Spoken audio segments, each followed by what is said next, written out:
Good evening, everyone. I welcome you all for today's webinar on guidelines and trends in telerehabilitation in speech language pathology. And today we have with us a very young, energetic, and smart resource person, Ms. Pratiksha Gupta. So let me introduce you to her. Uh, she's a speech language pathologist and audiologist. She's the founder and director of One Special Place, which is India's pioneering organization in the field of telehealth for special needs in India. She's a gold medalist from ISHA and course topper from University College London. She has been practicing since 2007 and has served patients in diverse settings. She is currently doing her doctoral from South Africa and is passionate about making therapy services accessible to all. Her organization, One Special Place, has developed mobile apps and India's first software for SLPs. They have been awarded accolades and awards for their technological innovation in this field by Amazon and HackerEarth. I welcome you, ma'am, and now it is open for you for your presentation. And one, I want to tell the attendees that at the end of her presentation, you can type your questions and I would be reading out the questions to her and she would be replying for that. Or else you can click on the hand symbol and I'll unmute your mic and you can ask the question directly to her. So you have two options. And Pratiksha ma'am, I welcome you. Right, thank you. Thank you, Amulya. Thank you so much for the warm introduction. And I'm extremely glad to be a part of these webinar series hosted by the Indian Speech and Hearing Association.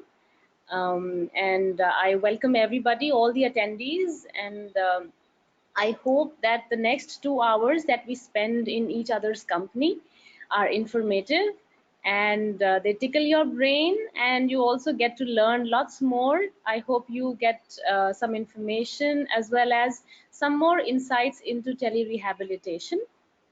I'll normally, when I conduct webinars, I also conduct lots of online courses. So whenever I do such things, I usually like to keep my discussion very, very, interactive. But since in the beginning it would just be me talking, so I would request you to keep your questions handy so that we can discuss them at the end of my presentation. Okay, so as Amulya introduced and told you all that today's webinar is about knowing a little more about telerehab, which is also called as telepractice. And in speech language pathology, it is something which is doing wonders all across the world. And today's presentation will be all about learning telerehab, how it is being done, what is being done, why it is being done, and I will like to cover intricate details in my presentation. Okay. A little bit about myself. I'm not sure if you have heard about me, although Amulya gave a very nice and warm introduction. My name is Pratiksha Gupta, and I am an ISHA alumnus. I passed out from ISHA. I did my bachelor's from ISHA in 2006. I passed out, after which I went to do my master's from University College London in the UK, and post which I was even working in the United Kingdom for some time when I returned to India and set up my own private practice. And I have been working in the private sector in India since 2007. And I have been like any other speech language pathologist. I had a clinic and I was working with Apollo hospitals for quite some time. But due to my domestic reasons, when I moved to another city, I had a huge patient following, and that's what it prompted me to look into the field of telerehab, which helped me to connect with my patients even when I moved to another place. And that prompted me to start One Special Place, which brought the concept of telerehab in the private sector in India. We are basically a health technology special needs startup company, which is a Bangalore based organization.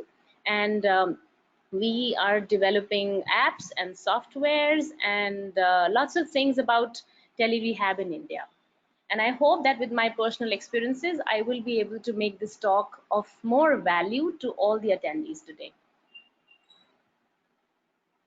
Okay, so today's outline of the webinar is, first we would like to know about what telepractice actually is, the history of telepractice, what are some benefits, some success stories and researches, what settings or what technology is needed for telepractice, what are the ages that are served, the disorders that are served, the various platforms that are available, some ethics and laws, and a little bit about one special place. So what is telepractice? Telepractice is basically um, a technology which helps you, or a process which helps you connect with patients at a distance. I had a wonderful definition here from the ISHA, which is the American Speech and Hearing Association, which says telepractice, as it is on your screen, is the application of telecommunications technology to the delivery of speech language pathology and audiology professional services at a distance by linking clinician to client or clinician to clinician for assessment, intervention, or consultation.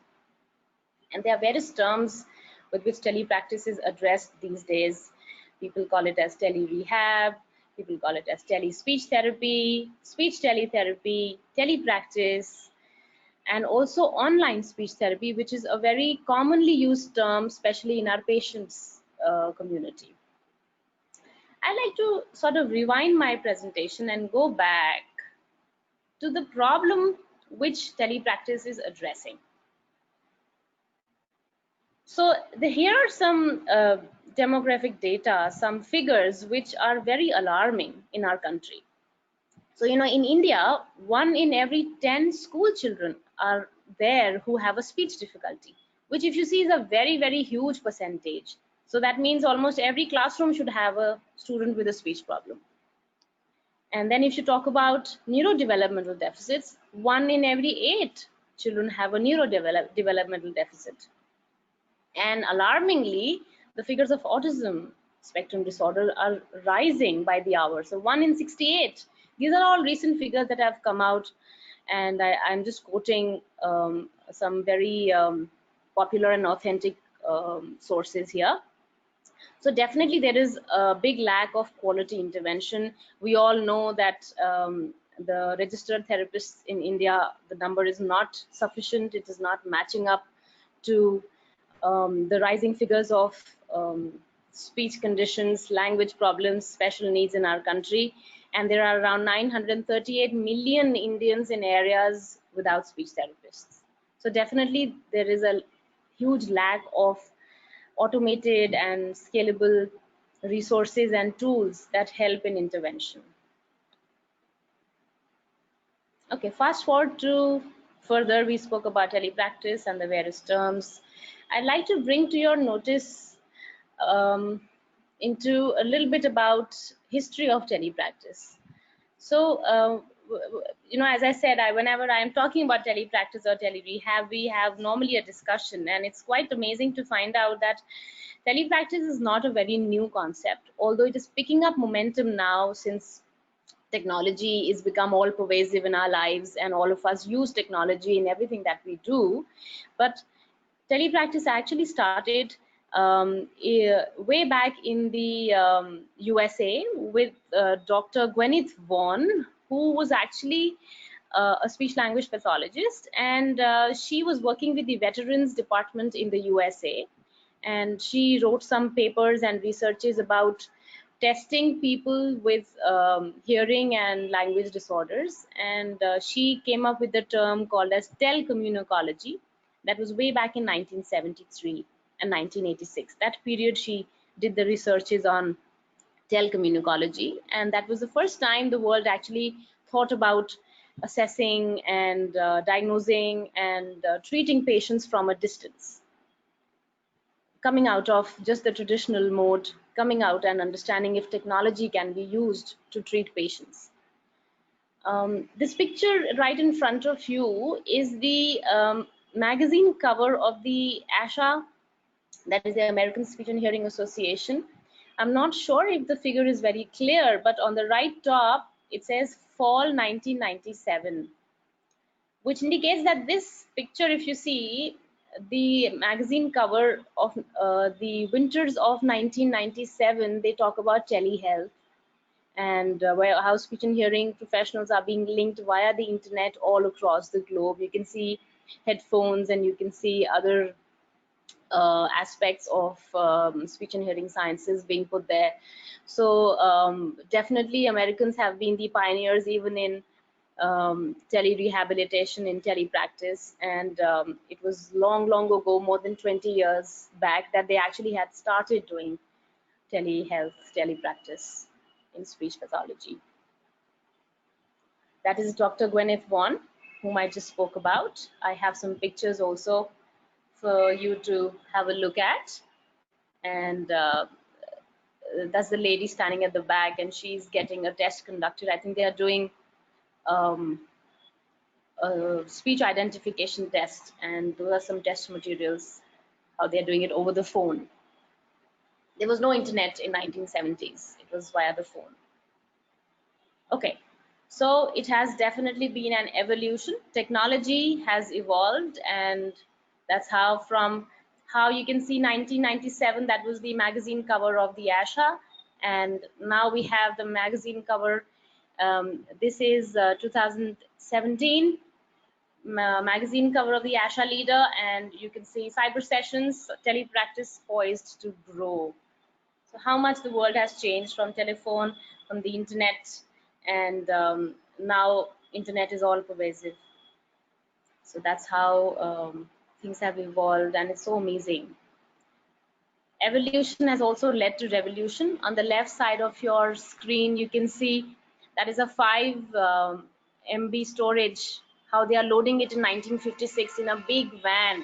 That is such a huge IBM, if you can see, so many people putting it inside that. That is just a 5 MB storage. And on the right hand side, you can see this picture where the memory storage has evolved, right? From being so big, then came the floppies, then came the CDs, then came the pen drives, and now everything has gone into the cloud. So everybody talks about cloud technology, space technology, everything is going into cyberspace. And because technology is evolving, hence telepractice or telerehab is also evolving. And I think that's one of the biggest reasons why you and I are sitting here together to learn more about how we can advance our skills, grow with technology, and not be left behind. Okay, so these are just general things that I want to talk about. This actually is a GIF which should move, this globe should move, showing that internet is spreading all across the world. I'd like to quote a figure from Times of India, how internet users in India have increased from October 2014. They have shown these figures from 278 million to reaching up to 500 million internet users in our country, which is a whooping big figure. And I think we all understand that today we are connected because of the internet, even in this webinar. And if there are users in our country to the tune of 500 million people, I'm sure there are 10% among those people who have speech language difficulties, and hence it is our a huge gap which can be filled using the internet and reaching out to these patients who are located getting in distant areas, maybe in places where there are no speech language therapists around, no professional help around, and hence getting to know about these internet using users figures is very crucial, because it just gives us that faith that technology is spreading, people are using the internet, and it is time that we also change our methods of reaching and treating patients. So technology and healthcare, when combined with education, this is a small flowchart that I made. Now we all have laptops and tablets and smartphones, and now we have internet on all these devices. Now, because of all this, the costs can be lowered. Therapy can be provided anytime, anywhere, on demand, and the increased demand in services can be tackled by technology. Telepractice poised to grow in India. As we all know, I am not sure from where all of you have joined me today, but I understand that many of our co-professionals, as I may call our colleagues, and people who are practicing in speech language pathology are in bigger cities. So be it somewhere around Delhi NCR or tier 1, tier 2 cities, somewhere in the east, in the south, or even the western part of the country, we are all placed in metros or in good, decent cities. But with the spread of internet, we can actually reach out to more people who are in areas um, where therapists and professional help is actually not available. So definitely digitalizing of speech therapy services, DMAT, we call it dematerialization of therapy services. It creates value and it spreads happiness among the patient community. Okay, I hope I'm not going too fast. Amulya, is this rate all right? Is this space, is she around? Okay. Hello, ma'am. Is the pace okay? Am I too fast? No, ma'am, it's fine, fine. You can It's carry fine. on. Okay, Yes. all right. So we covered a background about telepractice. We did a history check. We know that it adds value. We understand that internet is growing in our country. We understand that there are patients in our country who really need help and are not having therapy accessible or services accessible to them. So now I'd like to bring some focus into what are some benefits of telepractice. I have quoted a few eminent researchers here in this slide. So definitely the benefits of telepractice are huge for patients. So you can reach to remote areas. That's the topmost thing. Secondly, you can overcome barriers of shortage of professionals. Third is it can cut travel time. Obviously for patients, even in bigger cities like Bangalore, Delhi, Mumbai, we have so many patients whom we are serving even in bigger cities, and the prime reason why they are opting for online services is that it cuts down travel time. Nobody wants to be stuck up in traffic for 2 hours, one side going an hour and then returning an hour back home, and by the time the child is so tired or the patient is so tired that he or she is sort of unable to carry out other activities. So people are preferring telepractice, preferring online therapy, and it's cutting travel time. It's obviously also cost effective in a way that it cuts down the cost of travel, it cuts down the cost of parking, and staying from home, patients are able to have services accessible and um, it's a lot more convenient for a lot of families. Number 5, it has increased efficiency for homebound patients. So, we all understand there are so many disorders where our patients are homebound. I mean, I personally have seen so many senior citizens who have suffered a stroke or serious Parkinson's patients, and also children with cerebral palsy and multiple conditions who cannot really go out of the house too much. For these patients, I think telepractice is a very big boon. They are still able to get these services timely in the comfort of their home. And number 6 is natural environment. Obviously, if a therapy happens from the home, it is a very natural environment for the patient. In my sessions and other sessions taken by my team at One Special Place, we realize that the child or the patient who is being served is so comfortable because they are at home. They can go for a quick water break, quick washroom break if they need, um, and they just seem to have the right type of environment which helps them, stimulates them to talk more, especially in children. We've found that. And they can bring the just quoting a small anecdote, a child I was dealing with, he brought his favorite toys right from his room every day to show me, and he used to talk about it, and it was a great sort of tool, I would say, during my therapy sessions. And it was so amazing to see the child blossom in his speech and language sessions with me. Okay, so going on to the next one. I'd also like to talk about benefits of telepractice for clinicians. That's for us people. So obviously, we do get to work from home. So many women who are working in my team at one special place are working from home. Um, it is a great opportunity, especially for people who have family constraints and still want to work. So it's wonderful that way. It obviously also increases your efficiency if you are working from home, or even if you are managing a clinic and then working at a hospital, and evening you are doing some telepractice sessions from your home. Even that way it increases your efficiency, because using the same time which you would have wasted otherwise, you are putting it to good use to gain more experience and work with patients and even earn better. So definitely, because you are more efficient in working, you earn better. You can cut down the cost of your travel and even the time of your travel.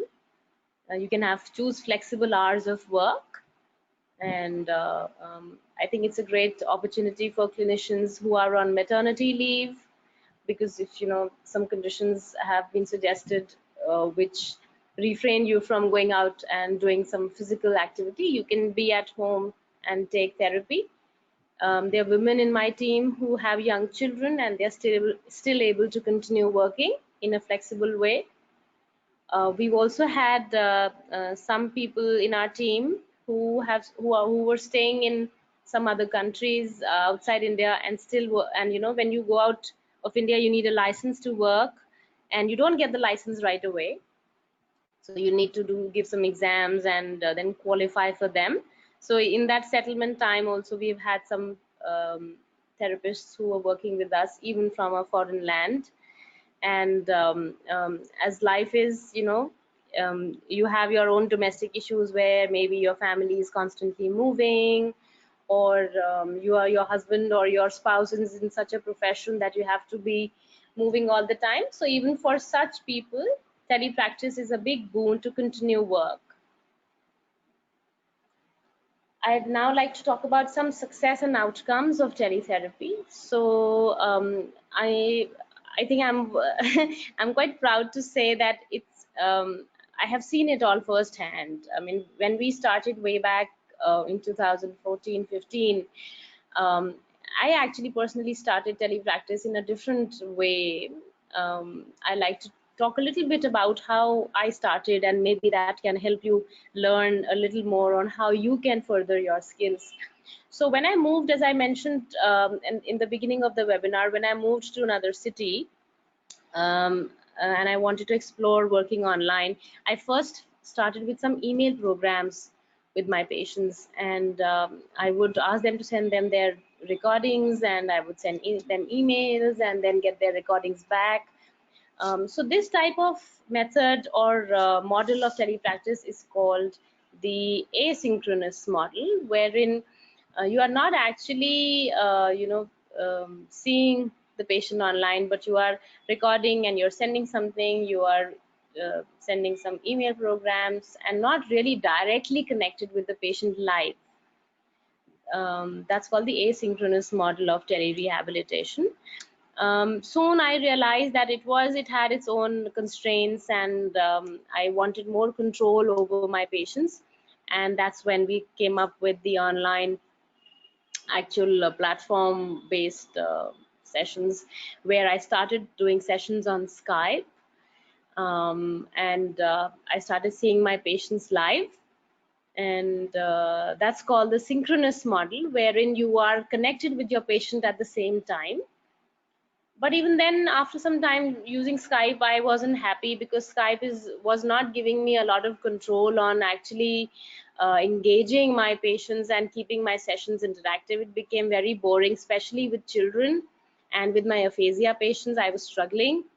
And that's what prompted us to make I made a team, and we actually had a more I was convinced that we need more technology people. So we made a team, and our team developed a software in which we had a lot of features which has actually changed the way we take therapy. And I would be sharing a few videos of some of our therapy sessions that our team has been taking. And so yes, so it has been very successful. It has been a journey, and I'm sure you will relate with me, or maybe you have already taken some online sessions on Skype before. And I hope that when I show you some more videos of how we are doing it, you will get more insights of how you can improve your interaction with your patients. So definitely it is a successful and highly effective method of treating, assessing, diagnosing, and actually managing patients with speech language conditions. And it's not just me who says it.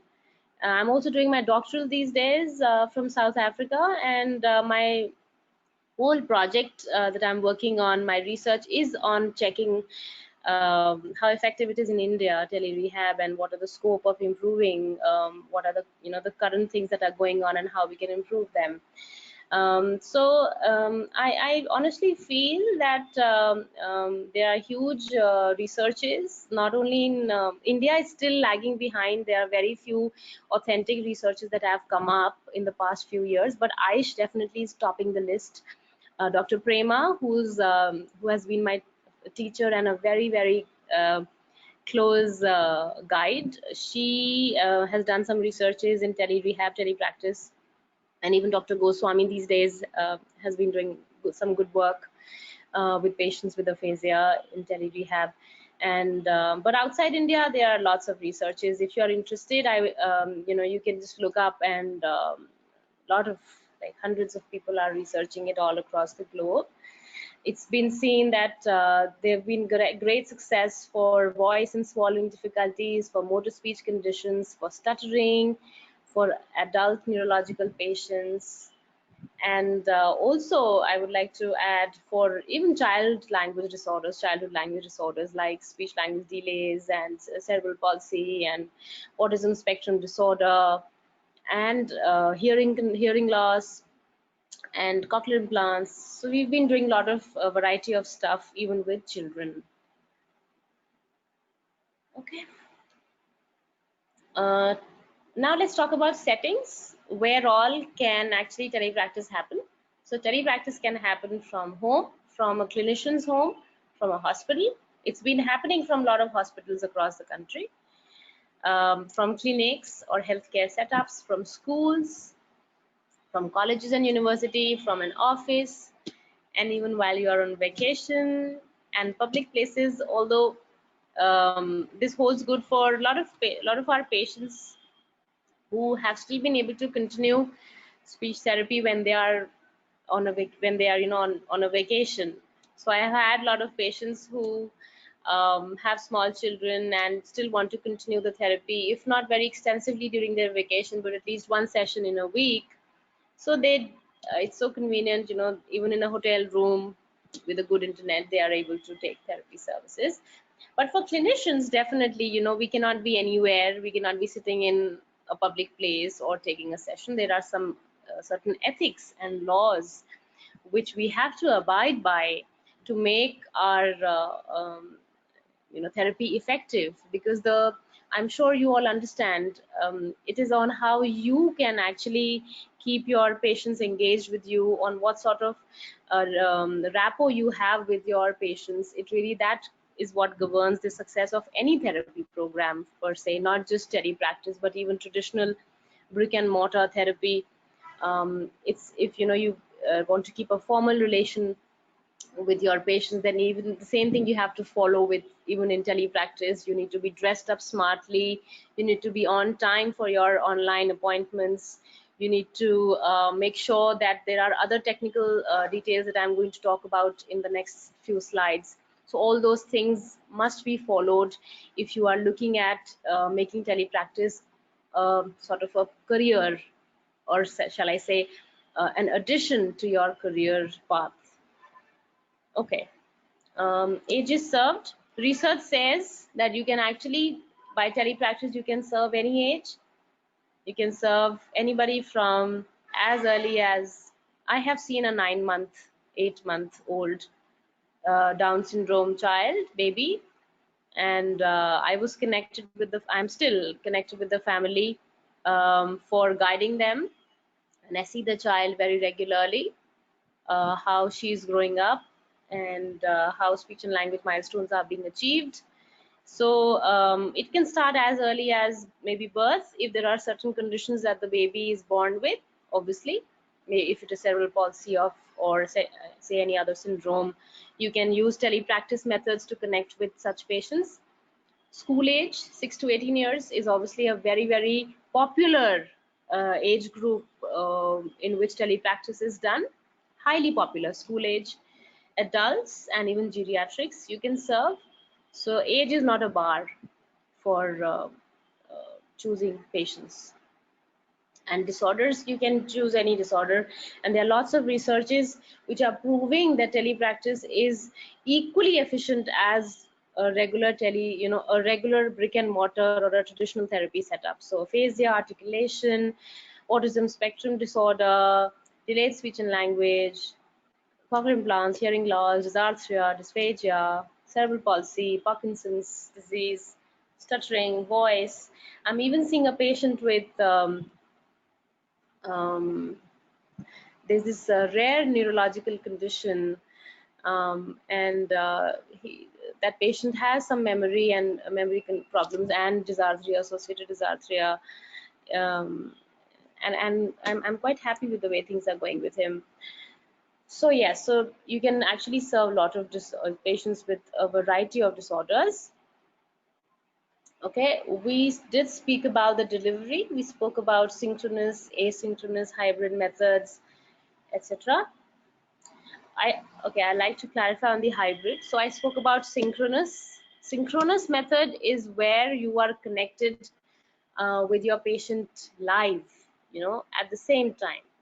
So like you and I are connected today at the same time. Asynchronous is when you record something and you send it to the patient sees it, reads an email, reads the program given to him, records what the child is doing and sends it back to you. That is asynchronous. And a hybrid method is one which combines the above two. So ISHA, I think, does a hybrid method where patients come to get their, for the assessment. They understand, they have a diagnosis, they give some email, some programs, and then the patient goes back to their homes, and then they start the online method of treatment. So that's a hybrid method where every few months, 6-7 months, the patient comes to see you physically and then goes back for the actual therapy to happen online. So that's the hybrid model or the hybrid delivery of telepractice.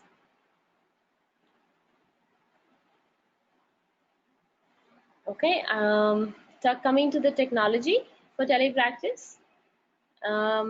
So as you understand, today we are using this particular software which is called GoToWebinar. So it's a video conferencing tool, and a similar tool with little more features obviously would help us to connect better with our patients. Where we need a hardware, what all hardware would we need? We would obviously need a computer, a web camera, speakers, headphones, and we would need a software. So today we are using the GoToWebinar software. There are various other softwares. I would be covering a slide on that. And obviously a stable, robust internet connection is so crucial for telepractice. In my practice, I've seen 3 to 5 Mbps speed, which is a constant speed, is fair enough for having a telepractice session on the platforms that I'm using. I'll be telling you the platforms that I use. But it should be a broadband connection, not a dial-up like a phone connection. Your phone connection would not suffice. Like people come up and ask us, we have a Geo dongle and we want to do sessions with you. In my practice, I have seen that does not really work out very well. although even geo is getting much better now, things are changing, and so if I am probably, if I give a talk next year, I would have to change my words next year. But till now I have seen my best sessions, our best sessions happen when a patient has a good broadband, and unlimited data sort of a plan, where the speed is roughly 3 to 5 Mbps, upload download both, and the sessions are happening perfect. Okay, now let's spend some time on talking about different platforms. I'm sure you would be interested in knowing this. So there are two types of platforms, broadly speaking. First is public platforms like the one we are using right now, GoToWebinar, and there are other similar ones like Skype is one of the most commonly used platform for telepractice, Skype or Google Hangout. I also have heard some people using WhatsApp video calls, which I would totally, sort of ask you to abstain from. You should. That's my personal take at it, because I feel WhatsApp is more of a casual chatting messenger sort of a app. And when you are dealing with patients, I believe you need to keep a little formal interaction with your patients. So I personally don't recommend WhatsApp video conferencing, but yes, it is available. There are people who are using WhatsApp video. I also feel it's quite inconvenient to take, especially with children, they start playing on the phone and they cut the call, and so the whole idea of serving patients is diluted. So I would still recommend using something little more formal on a computer, maybe Skype or Google Hangout. The other better platforms are those which are encrypted platforms. By that I mean they are secure platforms. Like public platforms like Skype and Hangouts, they are not safe and very secure. They are not meant for medical purposes, because you don't know who's watching you when you are connected with your patients. So when we talk about ethics and laws, we frankly would not be following the ideal situation of serving patients. But I know, I think Skype is something which is being used hands down in India with by a lot of patients and clinicians. I personally prefer using encrypted platforms which are more interactive in nature. As I mentioned to you a few minutes ago, that we have developed a software. It's called TheraConnect, and the software allows us to, it's an encrypted safe software, and it also allows us to make our sessions more engaging. I will be going through the give you some screenshots and maybe to show you a couple of videos of TheraConnect shortly. The other ones are VC and WebEx. WebEx is a very one of the, what shall I say, a very robust and an excellent platform, but it's quite expensive, to be frank, for single person use. And if you are serving in a bigger organization, then WebEx I think can be a very good option, which has got big polycoms, and you can really get into, if you do not have any budget financial constraints, WebEx is a great platform. Okay. Quickly about ethics and laws, and then probably we'll see if I'd like to show you some videos, and we'll like to keep it a little light. I know I've been speaking for quite some time. Okay, so ethics and laws. I'm sure when you were graduating or when you were studying, there was a unit on code of ethics. At ISHA we had one, and I remember vaguely 2004, 2005 sometime. And at that point in time, we'd never really understood, why are we being taught, and we found it quite boring to read code of ethics and attempt a paper on the same. But frankly, when you come in real life, when you are actually practicing and you are out there in the field and working with patients, I think ethics and laws and documentation is so crucial. It's so important. It covers you as a professional. It covers you as a person who's earning money and who wants to keep it you know, in a very nicely, neatly done way. So it's very important that there should be some ethics and laws. Unfortunately, as we all know about the RCI, the Rehabilitation Council of India, has not really framed any ethics or laws for tele-rehab per se.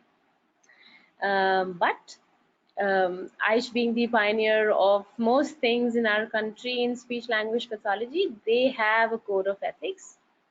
I'd like to share a small story with all of you. So it was, I think, around 3 years ago. I'm trying to jog my memory, but I think it was 2.5 or 3 years ago that I was invited at ISH to do a seminar on guidelines in telepractice, in telerehab. And that particular day, they also inaugurated and launched these books on code of ethics for telepractice, telerehab, and it was a great moment.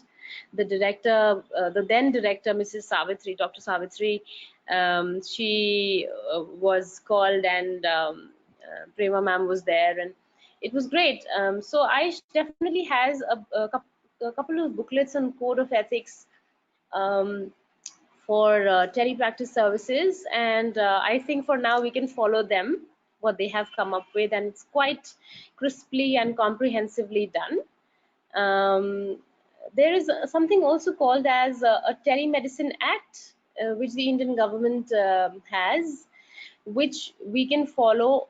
Now, you know, when you are entering the arena of telehealth, so we do come under the umbrella of telemedicine. And so telemedicine, yes, there is an act, there is sort of a blueprint, some guidelines that they have come up, and if you are interested, you can Google up and read on the Telemedicine Act blueprint. That is, you can definitely find something if you research, because I did find something. Okay. Okay, I'd just like to take a quick 1-2 minute break to sip some water. Amulya, is that okay?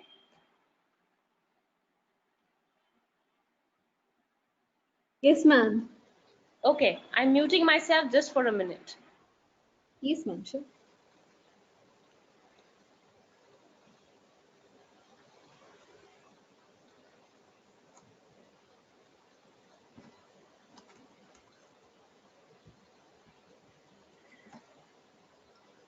Hope the presentation is useful for you all. Uh, till now, whatever has been covered by her, if you have any questions, please note it down or type it so that I can ask at the end.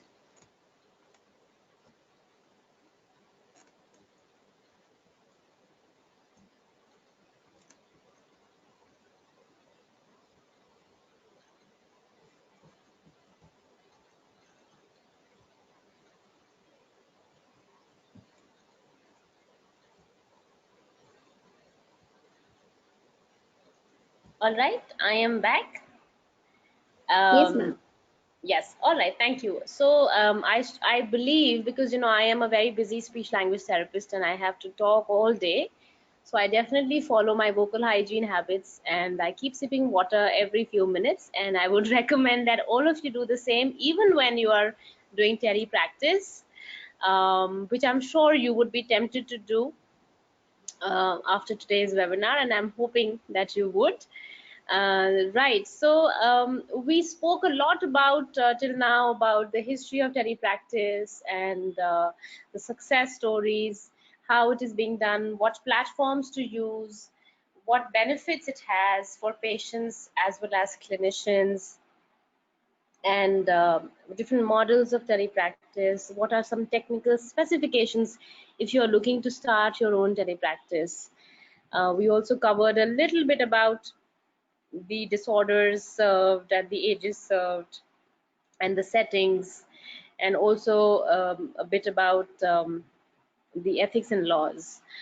I'd now like to spend some minutes closely on safety and security protocols, which I'm sure you'll not find it in any book, because this comes from my own research And in fact, I have written a couple of chapters in an upcoming book on telerehab in India. I think it's under printing, and you can find this stuff in that book, but it is not out yet. So let's spend a few minutes on understanding safety and security.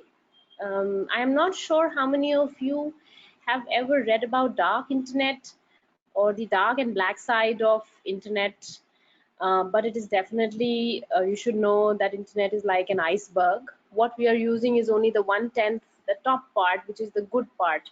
But there are a lot of things which are happening under the sea, which is called as the black or the dark internet, and it is being used for criminal activities and for other unwanted actions.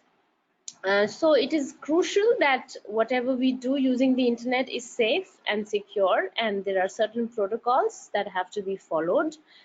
um, our current government has been very kind to promoting telemedicine and telehealth. They believe in a digital approach to everything, and that I think has come as an advantage to people like me who believe that technology can actually do wonders in our field.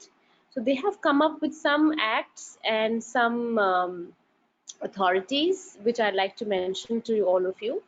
So I'm not sure if you, it's just a funny thing that I realized, but Prime Minister Narendra Modi ji, he has a very nice knack of naming everything in women under women's names.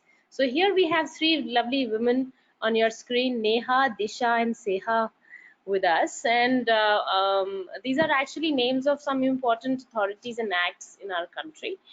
The NEHA, or the National E-Health Authority, is a government body which actually governs and gives protocols for e-health or electronic health, and telepractice is obviously a part of e-health.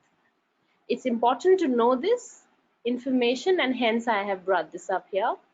Under the NEHA comes the SEHA, which is a state e-health authority, which implies that every state has an authority, has a government body that controls the e-health policies and the blueprints and the protocols and the other documentation procedures, and if something goes wrong, what to do about that, who is the signing authority, who will decide if there's a medical legal case, who will do uh, who will judge if something wrong happens. So all those sort of things are taken care by the state e-health authorities, which report to the national e-health authority. A few years ago, the NEHA came up with an act called as the DISHA, which is the Digital Information in Security Healthcare Act, which I think is amazing because it has given formal documents on how e-health should be made, how it can be made secure in our country, and I think it's very, very crucial for many patients whom we serve.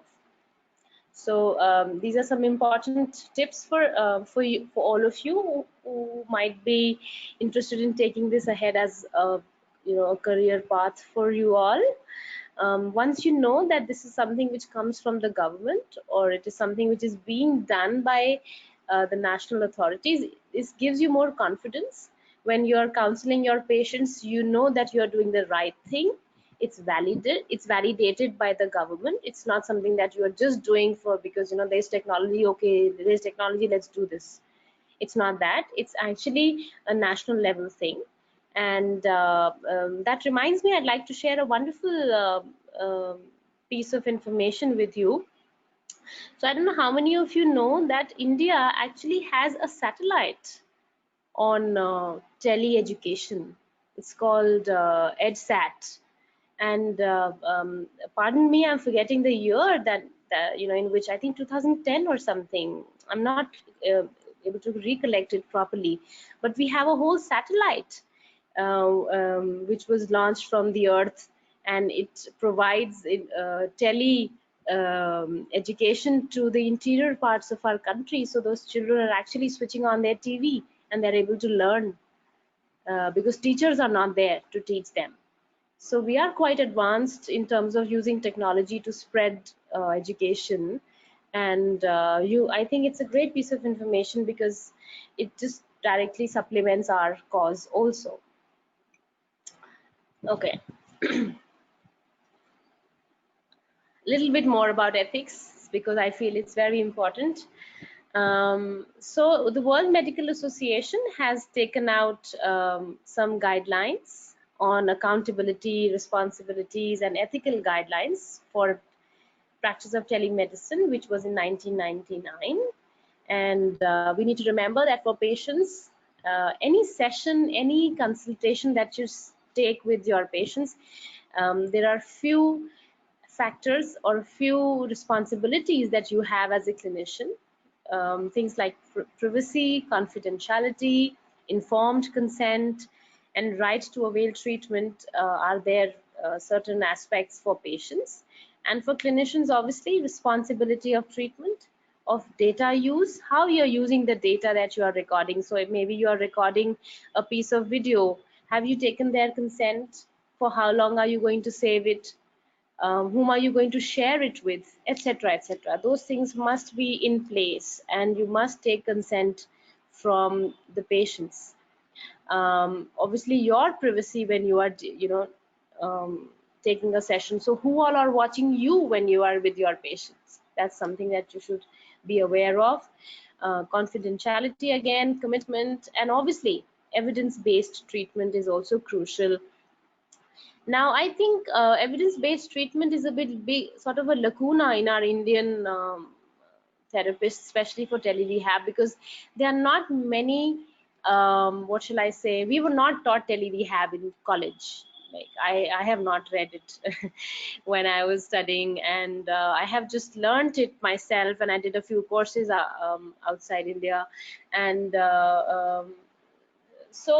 I think it is high time that to really promote evidence-based treatment, telepractice should be taken up at the graduation or post-graduation level, where students are taught.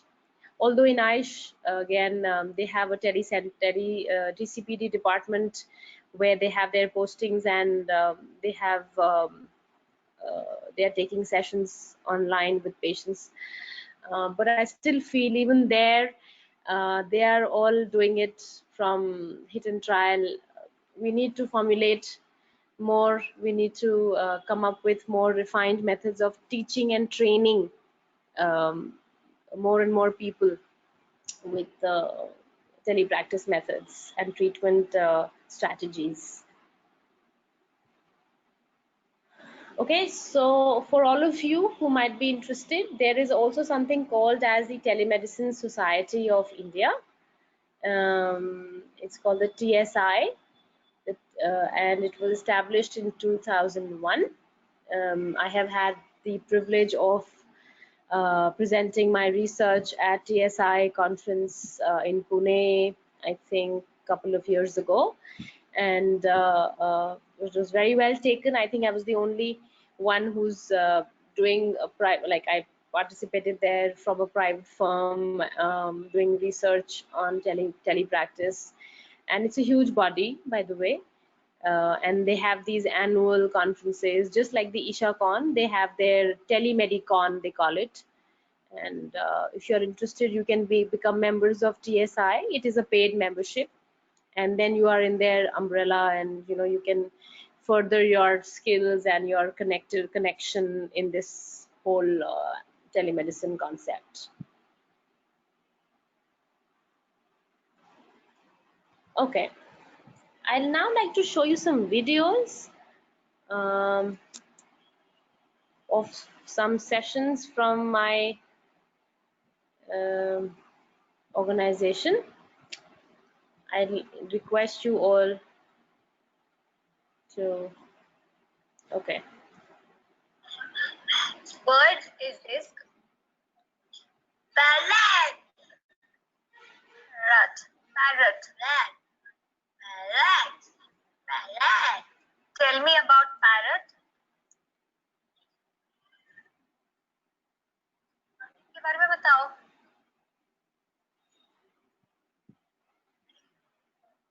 Put it in a sentence. Parrot is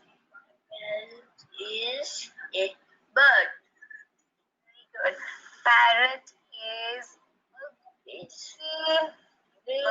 bird. Parrot is coffee. Parrot is coffee bird. Coffee. What is that? Hi. Oh, all right. Oh, coffee is whatever you say. And is there anything to eat here?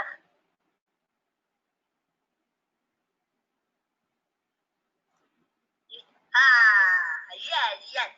Yay. Peanut.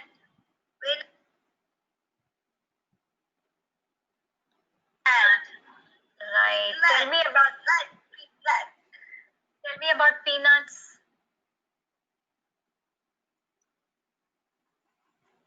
You like peanuts?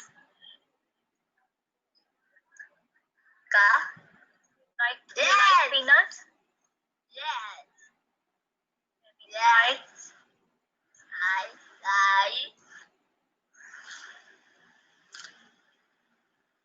I like peanuts.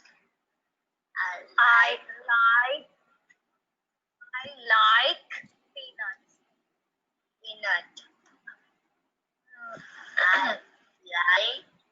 peanut. Light. Is it light or like? What are you saying? Like. But I like. I like. Like. This is like. I like.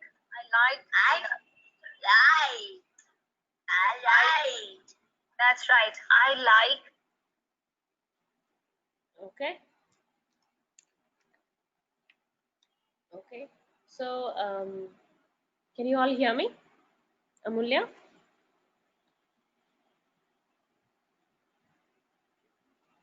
Am I audible? Yes, ma'am. Yes, ma'am. Yes. Okay, great. So that was one video of very long back, I think 4 years old video, where one of our clinicians is working with the child with apraxia. He's also a slow learner and has some little bit concerns with his reading, writing as well. But we were working on his apraxia, childhood apraxia of speech, and as you saw, in this session, the therapist is working on I'm missing out the discussion, the interactive part of it, but yes, that I would like you to notice that the therapist was working on the final position articulation list, where she was presenting pictures on the screen and the child was talking about those words, and she was also working on MLU, sentence length expansion. The child has improved tremendously. He's been with us for almost 5 years, 4.5-ish years now, still going strong, and the parents are so happy with the online methods. I'd like to show. Okay, all right, I'll have to go again. 1 minute. I'd like to bring up some more sessions for you, some more recordings.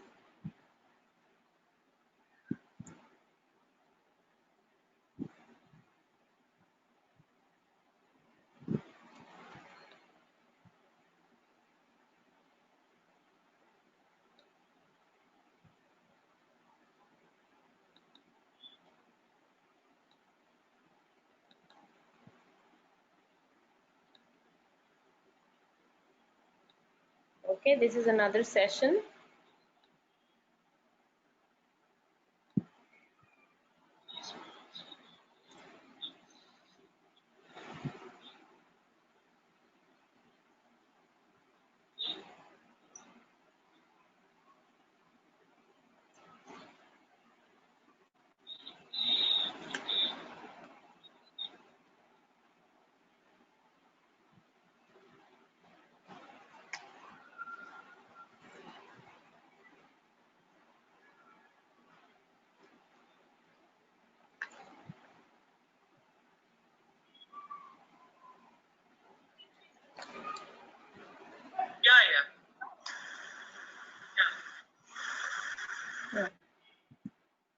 I'd like to repeat. Sports like on.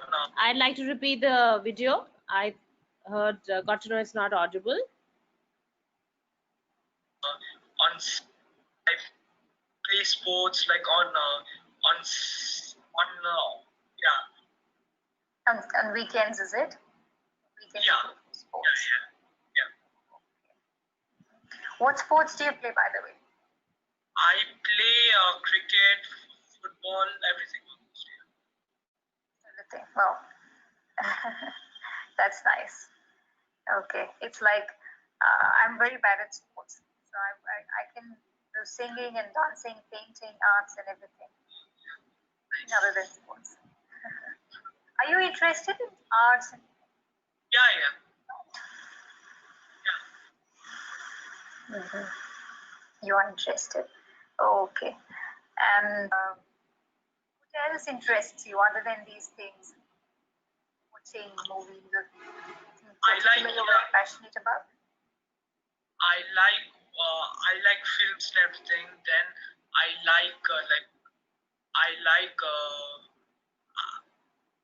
like stamps also. Okay. I'm sure you can guess it, but I like to discuss a little bit. That was a stuttering case.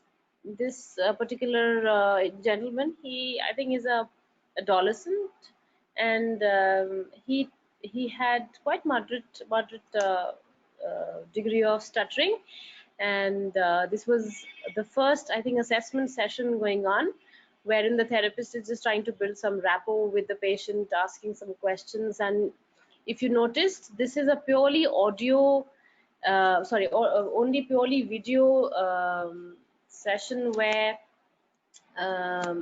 nothing on the screen was shown, but it was just pure discussion of um, uh, the patient's interests, and we could see soft blocks, we could see the repetitions, we could see the secondary features of stuttering very clearly in the video. Okay, I'd like to show one more video to you.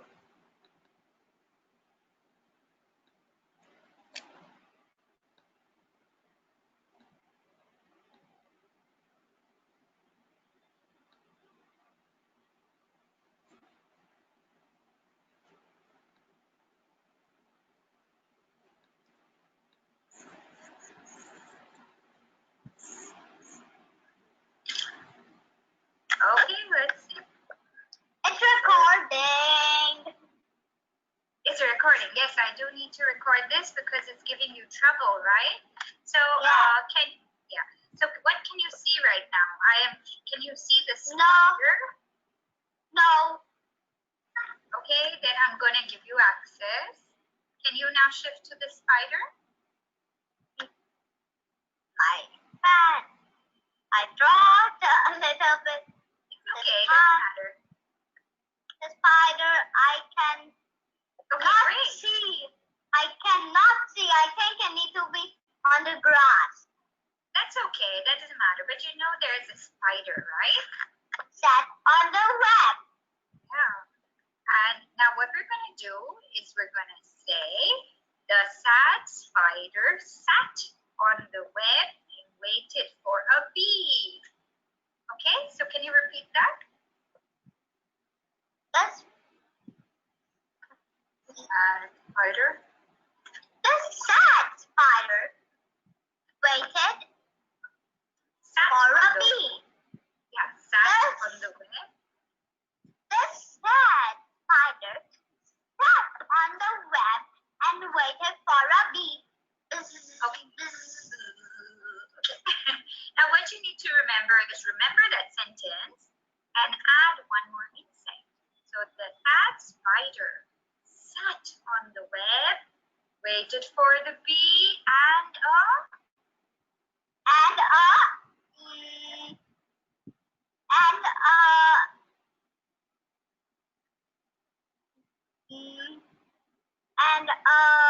beetle.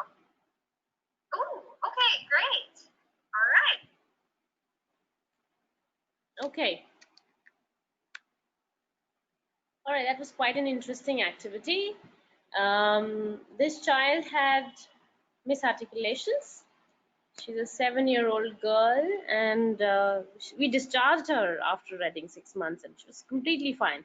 So here the therapist was working on correcting her two things: S pronunciation in cluster positions, and also on her memory and her mean length of utterance. Uh, the therapist had designed an activity in which she would add on words, and if you saw, the platform was very interactive, as in when the child was speaking the insects, she was crossing those out, which was also facilitating visual clues for the child to know what has been already finished and what more she needs to do. So these are certain advantages of using the software that I would be now discussing with you. I'd like to go back to my presentation and check, bring you here. Okay, so we saw around 3 videos of telepractice being conducted by one special place, and we were using the software that we've made, which has the video, audio, as well as a whiteboard which is interactive during therapy. The patient can access it, type on it, draw on it. You can pull out any images anytime, and there are a host of other features that you can do using the software.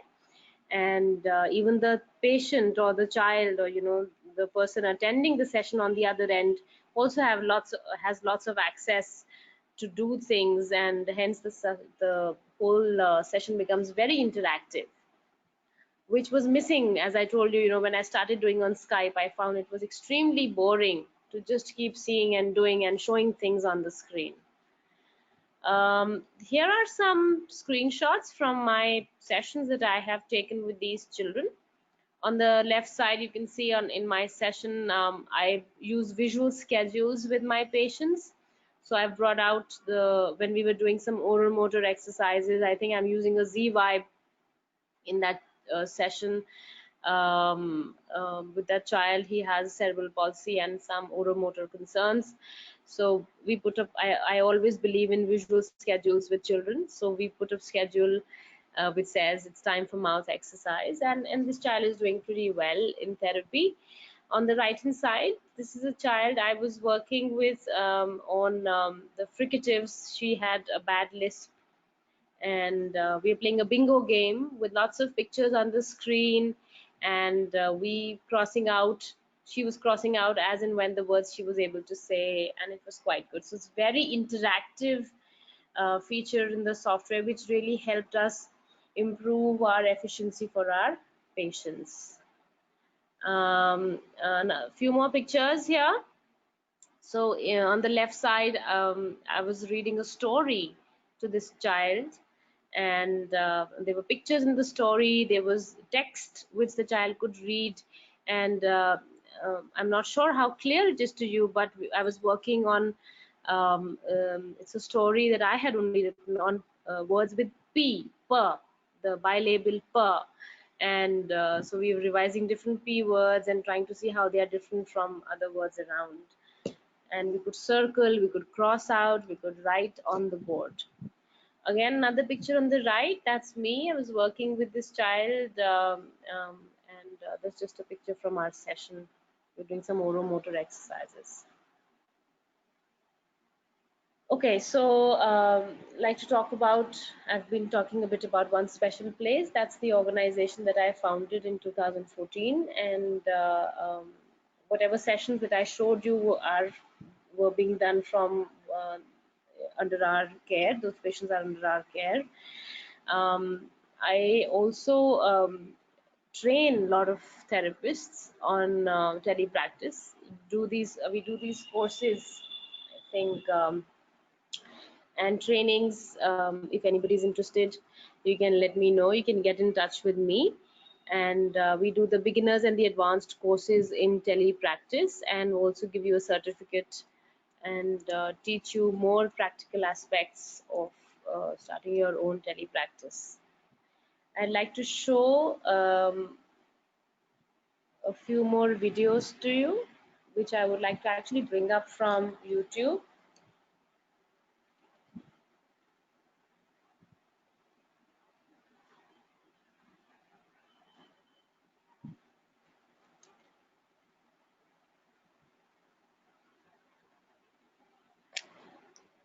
Location than an audiologist or speech language pathologist. And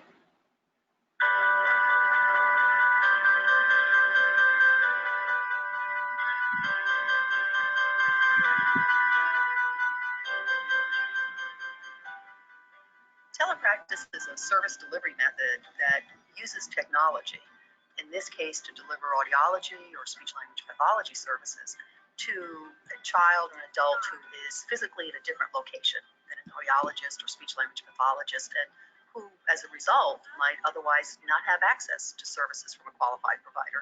As telepractice allows us to move service delivery into the home, it opens new doors for family involvement. The kids respond to telepractice very well. They're very excited and motivated and driven by the use of technology, and they love to come to their speech and language therapy sessions. How do you do your Through the years, research outcomes from telepractice studies have shown that from both a clinical standing as well as a patient satisfaction standing, outcomes are consistent with a face-to-face traditional service delivery model. And that spans different ages, different patient populations, and different treatment delivery settings. A key barrier or constraint to delivering services through telepractice is, interestingly enough, state licensing. Most states require a practitioner to be licensed in the location where the client is receiving the service.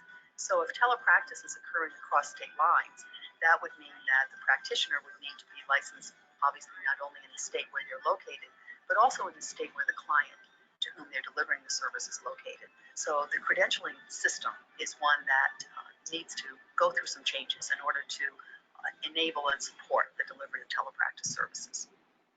Everything that I did within my lesson today was the same that I would do on site, with the exception that the student was not right there with me. Good job. My students are all making very good progress on their speech and language goals.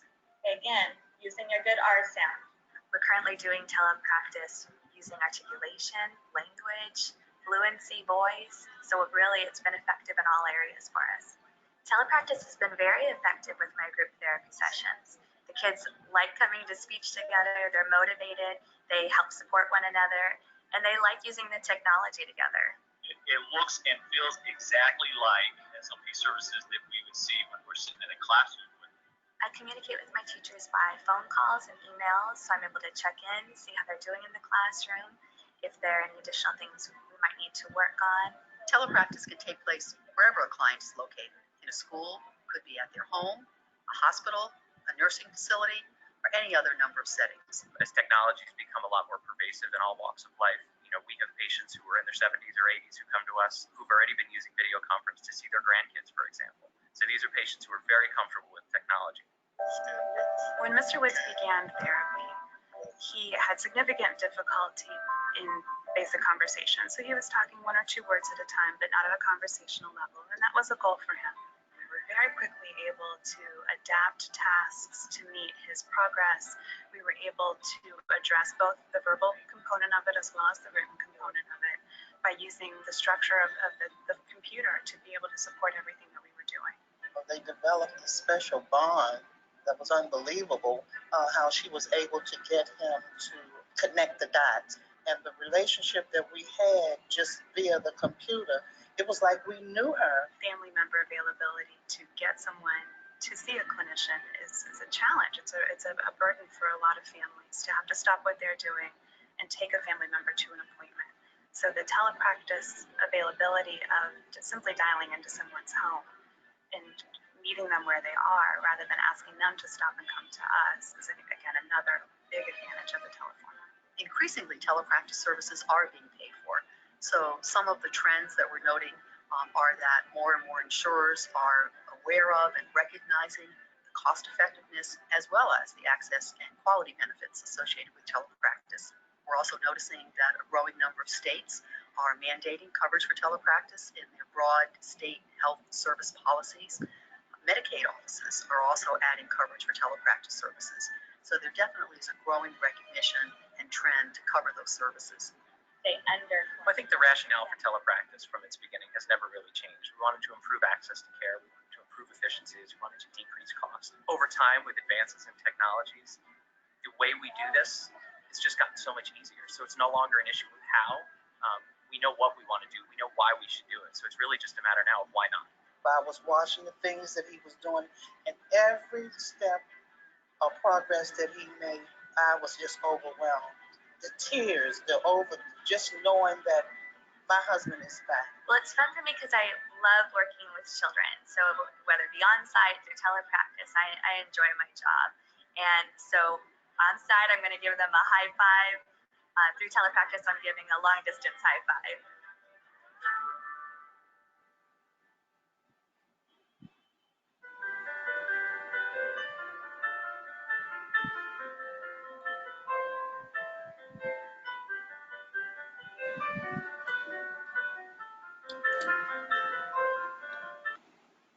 Okay.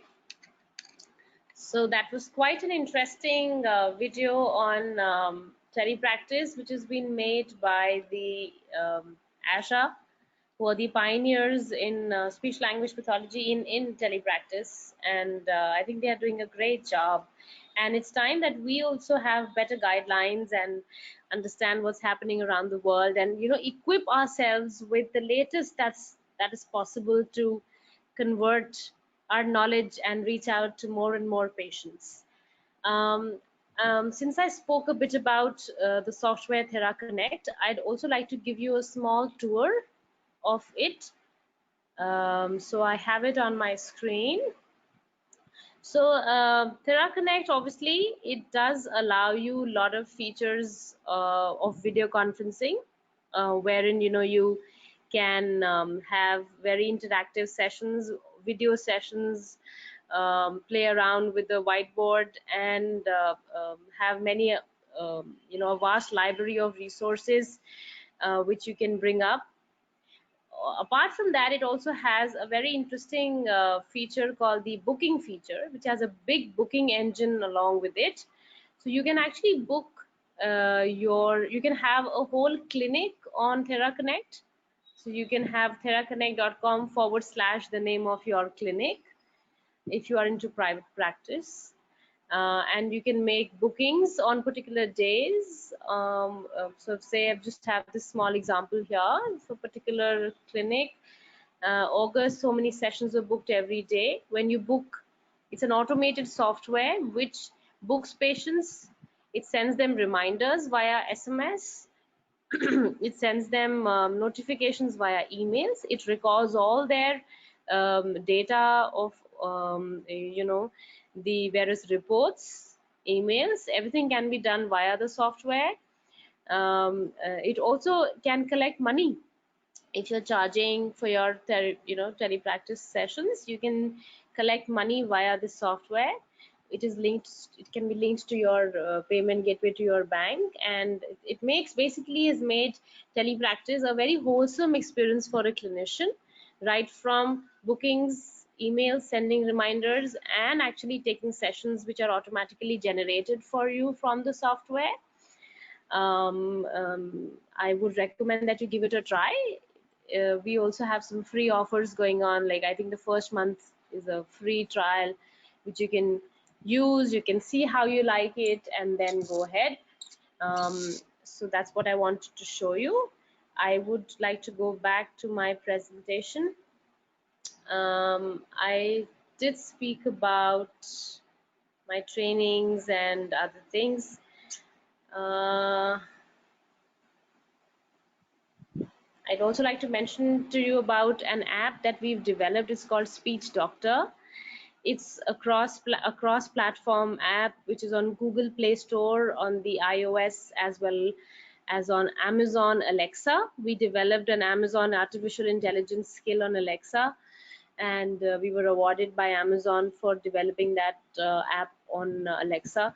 And why I'm telling you all this is all telepractice, using technology to connect with patients who are sitting away through different devices, be it the phone, be it using the internet, be it your computer.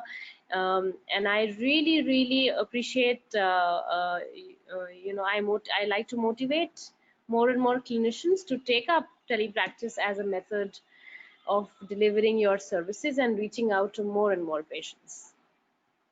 Amulya, I'd like to keep the webinar open for discussions.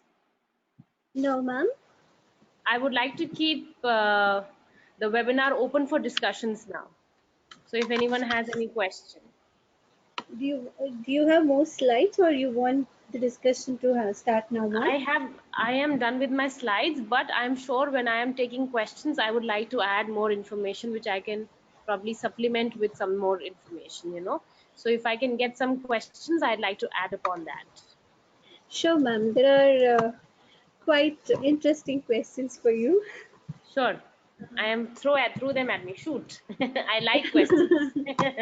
Yeah. The first one goes like this. In case of telepractice, how do you assess the patients, especially children with hyperactive disorder or cerebral palsy, without touching them? Okay. So first thing we need to understand that telepractice is a method where we are actually serving patients who don't have service, access to services or access to therapists around them. So obviously there are challenges, especially with ADHD children and children who have cerebral palsy or who have other conditions where a tactile sort of intervention is needed. So what we do is we from the very beginning, 2-3 things that have worked for us firstly is having a good client candidacy.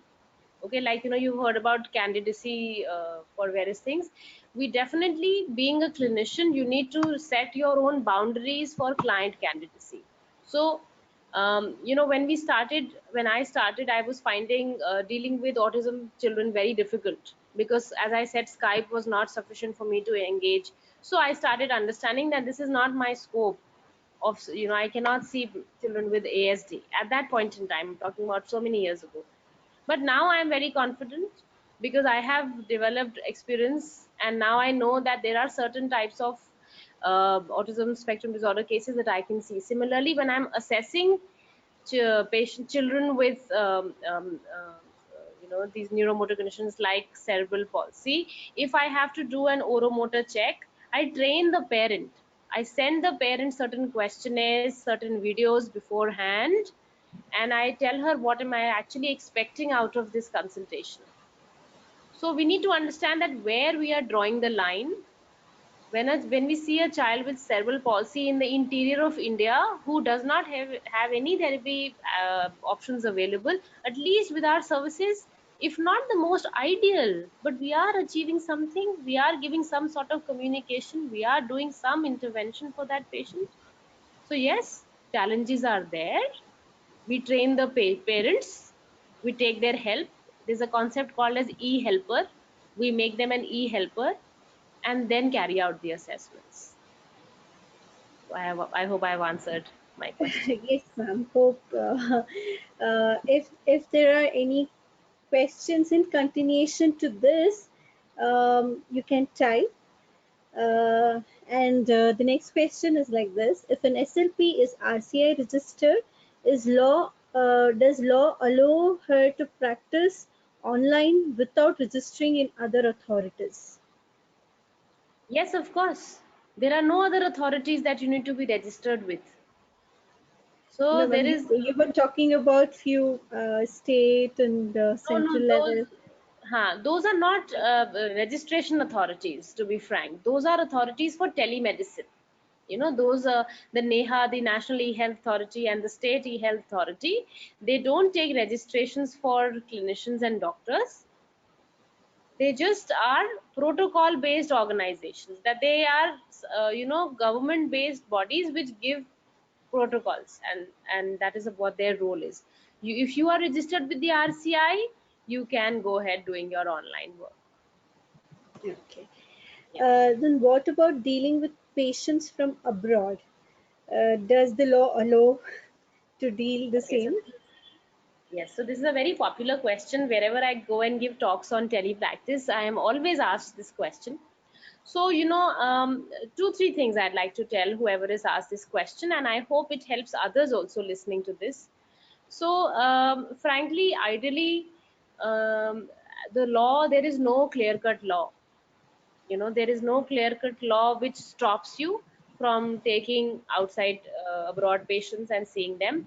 But there are certain countries which forbid clinicians from doing such work if you are not a registered clinician in that particular country.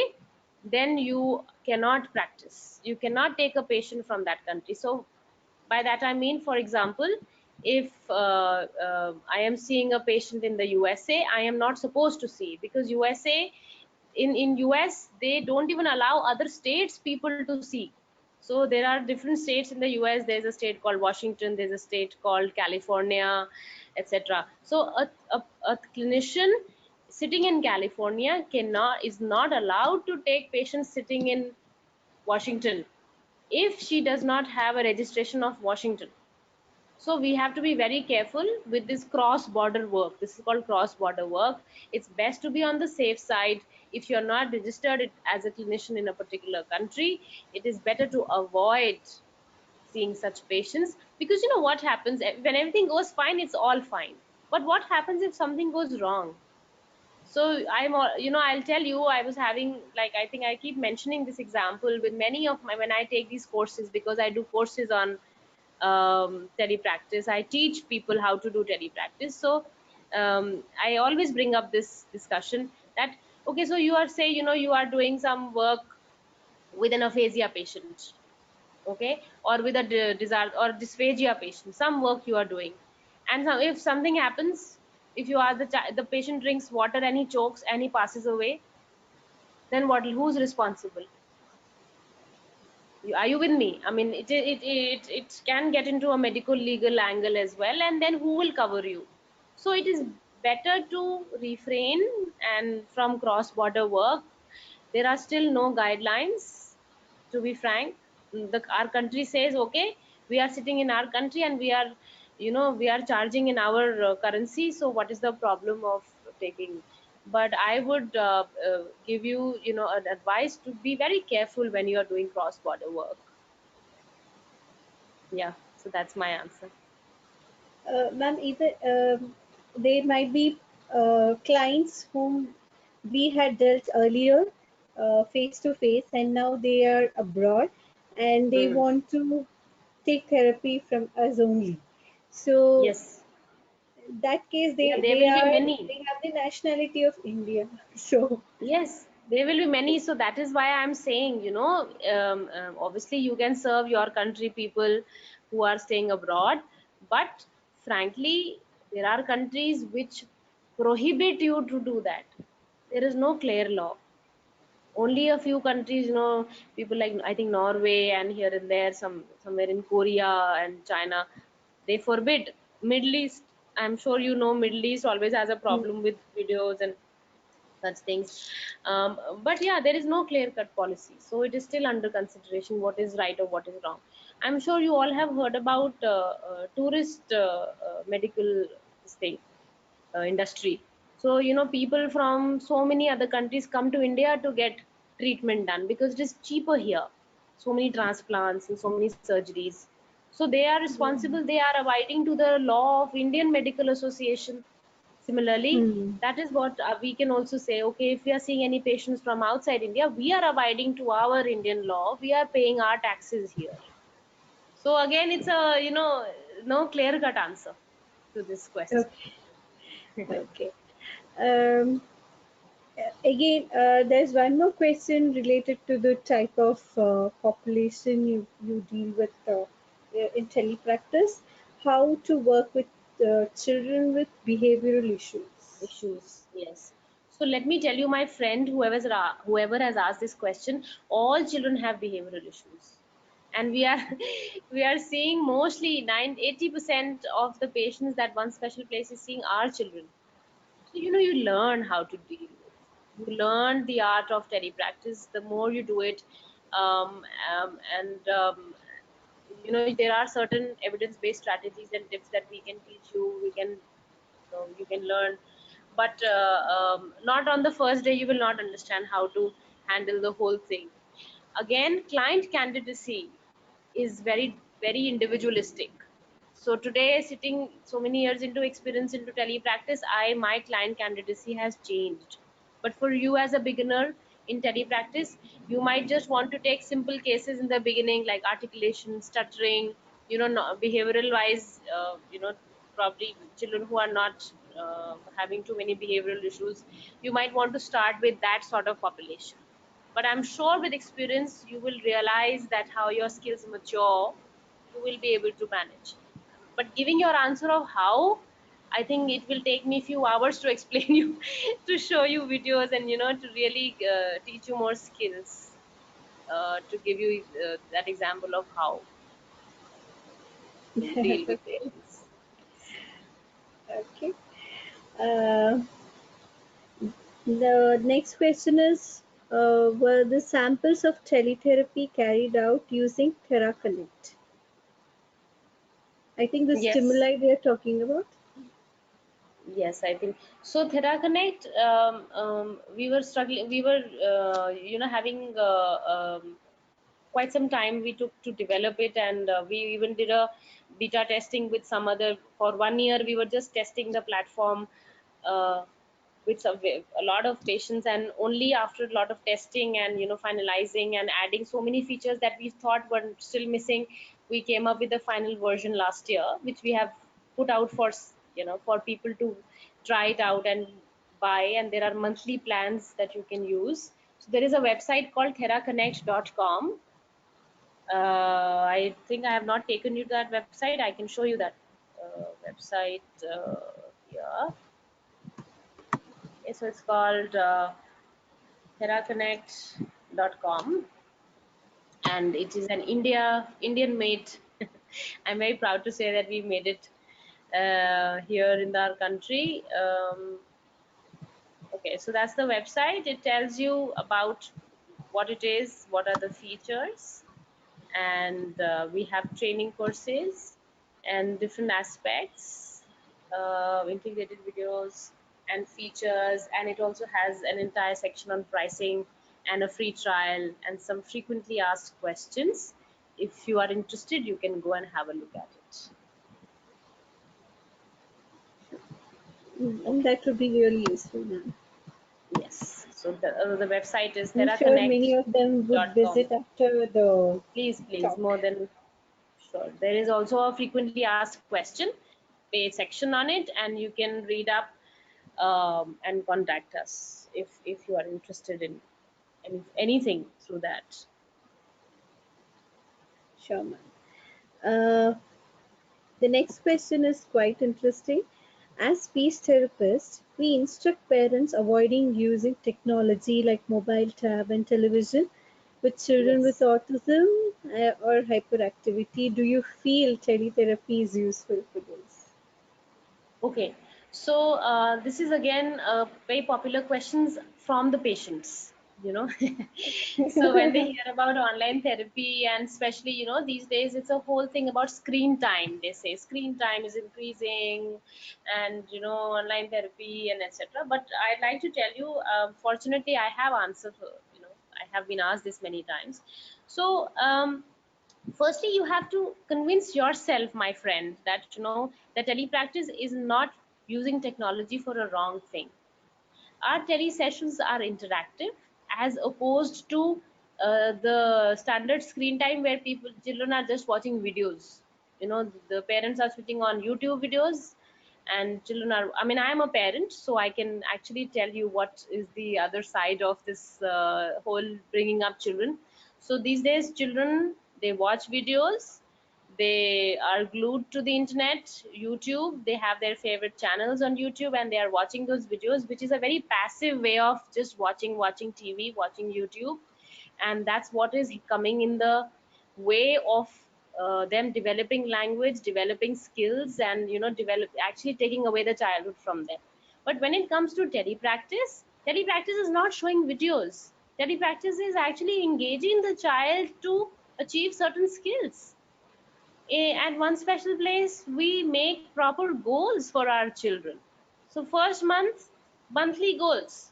Okay, what would we do in the session? That's documented. We are not showing videos in the sessions. We are doing activities, hands-on activities also we plan.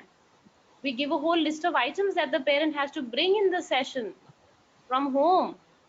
So my first take at it is that first you should understand that this is not a passive exposure to technology. It is a very engaging and active where therapy goals are made. And secondly, you can quote, or in fact, I would like to quote the American Academy of Pediatrics, where they talk about screen time. So they have taken out a blueprint on screen time where they themselves have mentioned that age-wise, how many hours in a day a child should be exposed to screens. And 2 years onwards, obviously, the younger the child, the lesser technology they say it should be. But they have clearly mentioned that video conferencing used for talking to grandparents, relatives, or teachers is all right because it is actively engaging the child. I have children, two kids, and we regularly talk to their grandparents over technology, and I think that puts the biggest smile on their faces.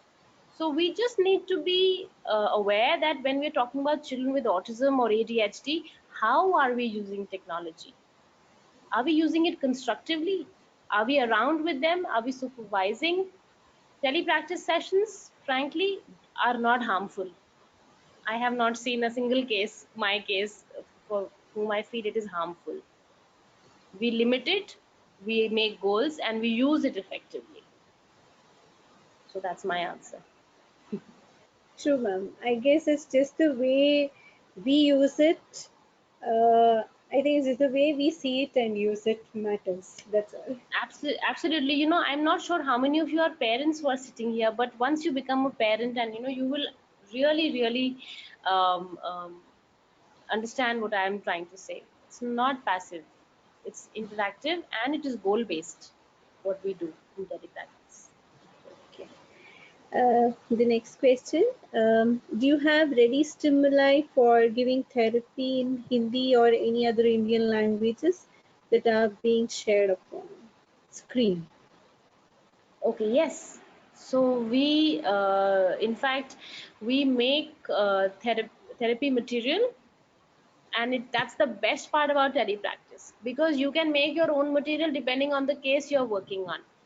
So we make material in Hindi, English, Kannada, Tamil. We have, whoever the therapist is making, he or she makes therapy material, and which even you can make.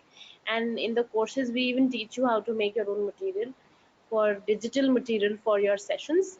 Um, the best part, another thing is that this material, what you are making, you can customize it according to your goals. So I'll share an anecdote. There was this child on the autism spectrum. He was, I think, 7, 8-year-old boy. I was seeing him, and he was very disinterested in therapy, and he would not want to sit little bit 10 minutes, and then he would want to just, he would ask me, let's play a game and let's do something fun. So what I tried to do, I really got close to him, and I understood that he really liked those superheroes, Spider-Man and things.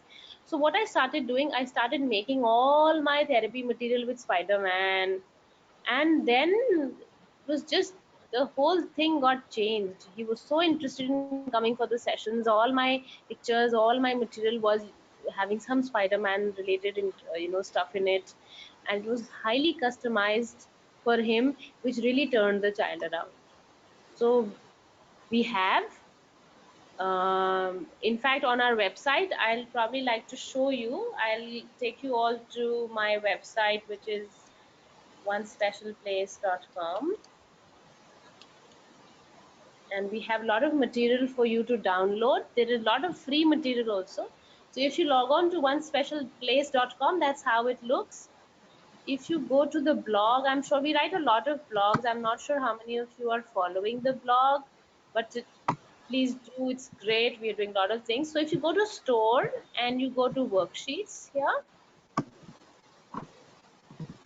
there I have personally created a lot of worksheets which you can use even in your traditional sessions, like you can print them and use them, and even in your online sessions you can use them. So there's something on Christmas, Diwali, lot of things on Diwali. There's a ebook that we made on Diwali occupational therapy activities. There's a game I made on Diwali shopping, Dussehra, Holi, January festivities like Lori, Makar Sankranti, Pongal, and also made something on articulation practice challenges for the using the Indian Republic Day, Independence Day theme.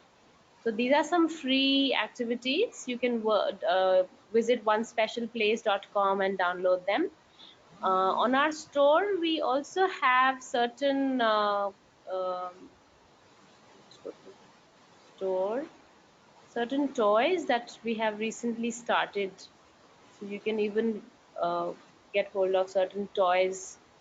We have linked it to our Amazon associate, and that's a new feature we've come up with. So if you're interested, you can have a look. Yeah. Okay. So that is my answer. Okay, quite interesting, ma'am. I'm sure the worksheets and all these materials will be really helpful, and then someone who would want to start up with the telepractice would surely contact you. More than welcome. These are all free. Most of them are free downloads. The activities. Um, the next question goes like this: can you tell your experience on AAC methods through telerehab and the outcome? Okay, so we have done AAC for quite a few children on autism and cerebral palsy, and so there is an app called Jello which we have tried using. It also has a desktop version, like on the laptop, on the computer you can pull that up. And in fact, Jello are our partners. They are our trusted partners with One Special Place, and they are an AAC app. The name is Jello, Jellow, and we've tried AAC. It works very well, although I would say there is no research as such that we've been able to come up with. So quantitatively, it's hard to say, but we have been trying AAC methods, even very simple methods. If you don't even want to try an app, but just ask the parent, guide them to make like a communication book, a small book with AAC features, or have the the app on their iPad. That is again another thing that we've tried. There is an Avaz app which I'm sure all of you know about. So we've worked with certain students, certain children on with CP who are using the Avaz app during our sessions, and believe me, they're one of the most interesting sessions that we've had. They go a little slow, obviously, because the child types out, the child presses those buttons to communicate, and we need to really what shall I say, interact with the parent beforehand about what goals we are doing, what activities we are planning. But there's definitely a lot of improvement that's coming about in these children. Okay. Uh, the next participant wants to know more about candidacy selection. More Okay. about the candidacy. Yes, candidacy. So as I said, candidacy is something which is individualistic. When you are a starter or a fresher, your candidacy should govern your skills. It should be governed by what you can do. So there is no fixed rule of thumb that, okay, because you are this, you should take only such patients, and the other patients you should not see. But a very important thing to understand and remember is that certain rules, certain things that help all of us are: number one, if parents are not technology savvy, or they don't use a laptop or a computer, then those are not good patients for telepractice, because you can't teach them using a computer. I have had such patients who would want me to, tell me to, how to open a document, and if I've given them some work, So those are not the right type of patients for us, number one. But you will realize that certain parents, even when they don't know, they do their homework, they learn, because they know that they have no access to other therapists in their town, and they learn the little bit of technology. Everyone can use a smartphone these days, most people. So that is also good enough. So if there are very illiterate people who cannot use a phone or cannot use a computer, those are not our patients. So client candidacy, that thing is important. Another thing is which is important is visual deficits. So we cannot see patients who have visual, maybe blind children or partially, cortical blindness or things like that. Those are not our patients. Thirdly, very hyperactive kids are not really our patients. It's although we have seen ADHD cases also, but I still feel that because those children, it is a challenge to get them to sit. It is definitely a challenge to get a very hyperactive kid who is not receiving any OT also, his sensory needs are not met, who's not receiving any occupational therapy, maybe having certain hyperactive behaviors like hitting around or self-injurious behaviors. So the outcome will not be great. So our client candidacy definitely rules out certain things if you are a beginner in the ADHD category. Then there are patients who are very young, like 2-year-old child will not sit. He will not sit even in normal therapy session, isn't it? So if you have a 2-year-old toddler who has a speech language delay coming to you, just a delay also, please tell me how many times do you have to run around to get him and make him sit? I'm sure it's it's difficult even in regular traditional therapy setup to work with small toddlers. So yes, so you can, depending on your skills, you can choose that, okay, I am going to, my candidacy is that I would like to see patients who are 5 years and up. So at that age they have the sense, they have been using technology, they have been using computer at home or using the mobile, and they know that, okay, this is a screen and I need to sit. So I think these are few top points that you can remember in your client candidacy list. Okay. Uh, the next question is it okay to share therapy videos to the parents to work on a specific skill? Because nowadays, ma'am, there are a lot of illegal practices happening because they learn the techniques from us and they start giving therapy to few, in the neighborhood. So, is it okay to share the therapy videos or teach them a particular approach so that they can work on the kids? Actually, like, I personally feel that we should, I mean, I have learned it over time myself, and, Rome was not built in a day, but what I feel that whenever we are teaching parents, we should not send them videos. We can do a live, like today how I have done with you. So I did a session with you where I showed you some videos, and it was a live sort of a synchronous learning. But if you share material like videos, it can go anywhere and you have no control over that. So yes, definitely you can understand that what has to be shared, with whom you are sharing, that is important to consider. And when it comes to just training parents, well, I personally feel that I like to train my parents, and I have not had, touch wood, I have not had a any bad experience that my parents are training other this thing. But anything is possible. You are absolutely right, there are malpractices that happen. But I think if we are confident about our work, that we are doing the work that we can in just the right way, we are treating our patients with a lot of passion and empathy, and also training parents is a very integral part of our, especially our telepractice programs. I think we should not worry too much. If you are following the right ethics and if you are documenting your work properly, you should not worry too much. Okay. I think that has answered your question. Few of them want to know more about the certificate the certification course on telepractice?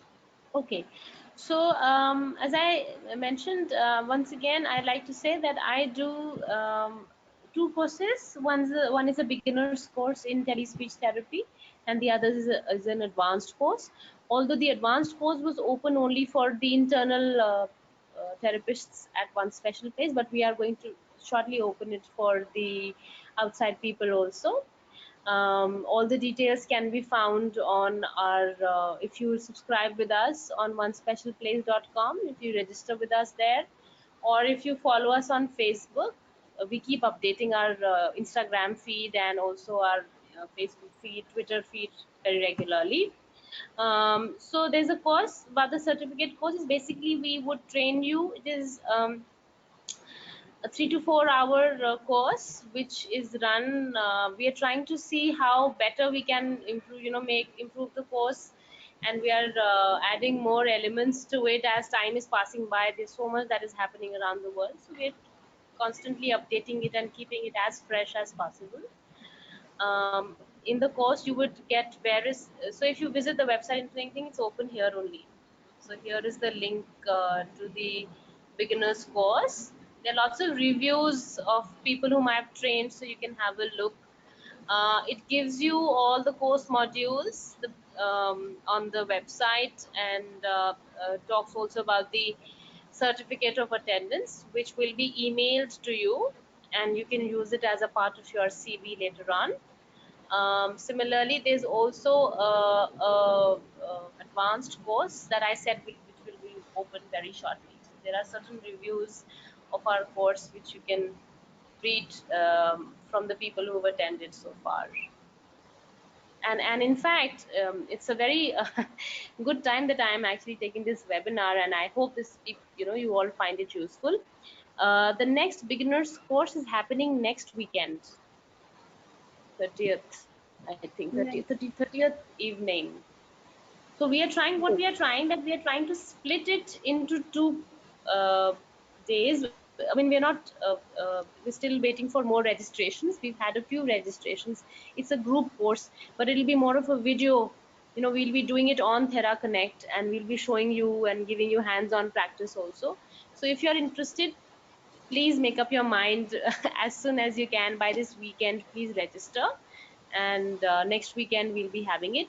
Before the course, we will also like to give you a small technical check just to see if everything is good at your end to attend our course. Great. I think most of the attendees will make use of this, ma'am. Amulya has attended. Amulya was, Yes. I think, a couple of years ago, Amulya? Yes, ma'am. I think Yes. 1.5 years back. Oh, yeah, almost 2 years back. Almost I've 2 finished years the ago. beginner's Yes, course. yes. You Yes. have done. And I would suggest you all should do the beginner's course.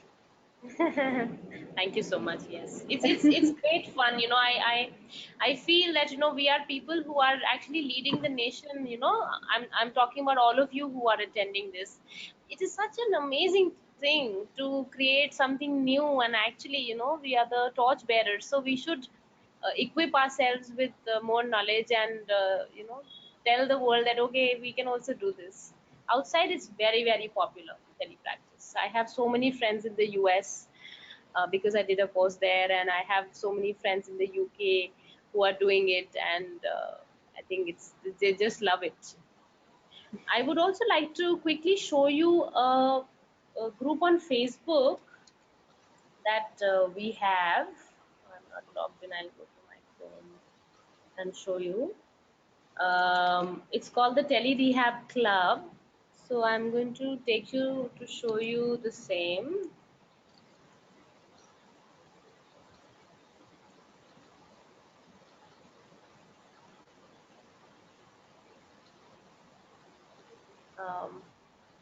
There you go. So you all can join this Facebook group for free.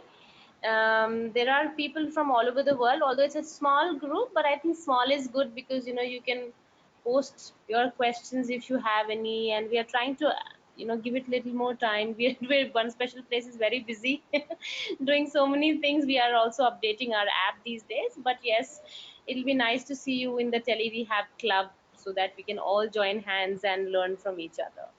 And we keep updating this group on the latest that's happening. Great, ma'am. I think this connects the professionals, so Yes, that we it's can only a connect to more. professional. Huh. Yes, this is only a professional group. It's only for professionals. We have few more questions to take, ma'am. Sure. One participant says, "Thank you for showing us bigger picture of telepractice. Please share your experience with parents as e-helpers with low socioeconomic status." Okay, so I'll be frank with you. When we started, we were like, it was just me, and then we had a small team. So at that time, we were charging a little bit so that we could, keep our ends meeting, because we were already running into a lot of other financial things. So our charges were high, and that's why we were not really connecting with this low social economics, the section which has a low social economic status. But it's been a year, we have really lowered our costs for our patients, and it's now that we are actually seeing patients from not a very good background, and or I should not say like that. I mean, we are seeing patients from different variety of society strata as well. My experience says that the people from the lower society are very motivated. They are extremely motivated, even though they can afford, say, one session in a week. They are so motivated to work with their children, and our children are really progressing well, because the parent wants to learn more. The mother wants to do more homework. She wants to read up more. She wants to, and she follows us by the book, because she really has that faith in the therapist, because she has never found a good therapist before in her vicinity. So that way, till now, it has been, whatever we are seeing is quite good. Although I would again like to share that when a patient approaches us from a very what should I say, a small town in India, the internet is not excellent still, and they may not have a broadband. They still have only a phone data like Geo, as I mentioned. So we are also trying to see how we can actually help those patients, because we want the better the internet, the more what shall I say, clearer the video is, and the better the therapy outcomes are. Yeah, so I hope I've answered the question. Yes, ma'am. Of course. There are two questions from two different participants, but I think they are linked. So I'll read out both. Which all countries prohibit Indians providing online speech therapy? And if a mode of service meet HIPAA, can we serve abroad countries as well? Okay, so HIPAA, which is the Health and Information Act of the US, I'm glad whoever brought this up. HIPAA compliance is that's an act in the USA. It's a very important act for people who are therapists who are practicing telepracticing in the US, or not just telepracticing, doing any medical profession in the US, and hence they are using platforms which are HIPAA compliant. But HIPAA doesn't is not important for Indians. HIPAA is an act only for the US. For us, it bears no significance.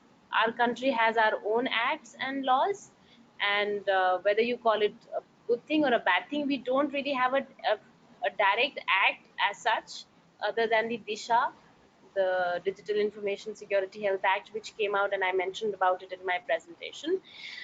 It is not as stringent as the HIPAA. HIPAA is a very, very stringent act, and that's why The people who are practicing in the US have to be HIPAA registered. Whatever platforms that they are using for therapy, they can't use Skype, you know, because Skype is not HIPAA protected. They don't take Skype sessions, they don't take Google Hangout session, because those particular platforms don't comply with HIPAA standards. But I think we as Indians should not really worry about that. HIPAA is not for us. For us, we are bound by DISHA Act and the NEHA and the SEHA authorities in India. That's one. When you talk about which countries prohibit us, there is no clear list, frankly, which says, okay, I am UK and I don't want Indian clinicians to take my patients. As I said even in my presentation, this is still a very gray area, because there are no laws, nothing that I have come across which says very clearly, okay, you cannot do it. But I think Korea and China are the two countries which I have read about, and Norway, if I'm not mistaken, they have come up with certain, Czech Republic also, certain information they have made it come up on the internet, that not about speech therapy directly, but about medical help, like online medical help. Only a person who is registered in their country should be doing that with them, with their patients. Because if you see, it makes sense, right? It is their country people. Even if it's an Indian staying in, say, Korea, he is the Koreans would want to give him services and earn from that person. So why would he allow coaching of his patient to an Indian therapist? So if you see it in that sense, it is not right to take patients from other countries. Cross-border work is seriously, be careful with cross-border work. I would just like to say that. Okay. Um, I think this is also related because it is an ethical related question, law related question. With no guidelines as such at present, what are the critical areas we would require, like we require to have guidelines or laws in telepractice? Because we Okay, don't so have any we as don't such. have we don't have, but as I said, ISHA has come up with some code of ethics, and I did have a slide. I think I'll just bring that up, so that you can go over it and it's not something which is okay. So these are the things that we need to be concerned about. Privacy, you know, whether their information that we are taking from our patients is private, it's confidential, we are not sharing it here and there, posting on Facebook. I saw a patient taking his name. That is strictly no. Should never take patients names or this thing. Informed consent, if you are recording their videos, like whatever videos I showed you, I have a written consent taken from the patient, that I am okay, this is the video I have recorded, this is how it looks, I am using it for training purposes, is it okay? And they sign it and say, okay, it's all right, no problem. And that's when we use it. And the right to avail treatment, obviously they have a right to avail. For clinicians, our ethics says that we need to be very sure of how we are using the data. Confidentiality, commitment. Tomorrow I have a session booked at 5 p.m. and I am not reached home at 5 p.m. I am still in traffic. Are you committed to your cause? So these are some ethics that we need to abide by, and evidence-based treatment. So these are few things that I think all of us need to be careful about when it comes to ethics and laws. And also some things which are probably not written on this slide. Having a good association with your patients, that makes you a very good professional, if not really, I should say, ethical. Dressed properly for your sessions, and sitting in a quiet environment when you are taking therapy, not in a very noisy room, not taking phone calls during an online session. I mean, talking about therapists, I'm talking about clinicians. That's again an ethical thing, right? I feel when I'm if somebody is paying me money for my 45 minutes, I should not be taking phone calls of if unless extremely urgent, or if the doorbell rings in my house, if I'm sitting in my house, I should not go, and I should make arrangements. So etc etc. I mean, although this cannot doorbell and all that cannot come in a document from the RCI, but yes, on a lighter note, I think these are personal ethics that we all should follow, because again, it is a profession. It is still a formal engagement when you are seeing a patient.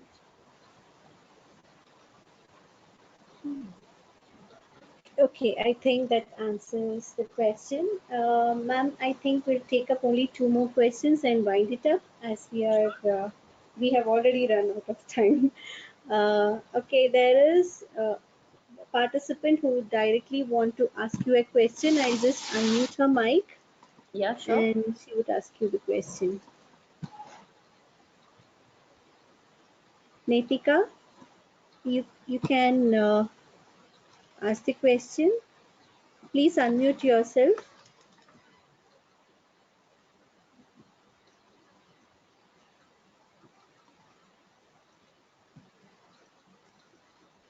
Netika, please unmute yourself and ask the question.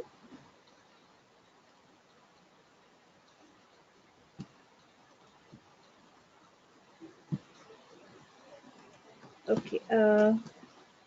I think there's some connectivity issue, ma'am.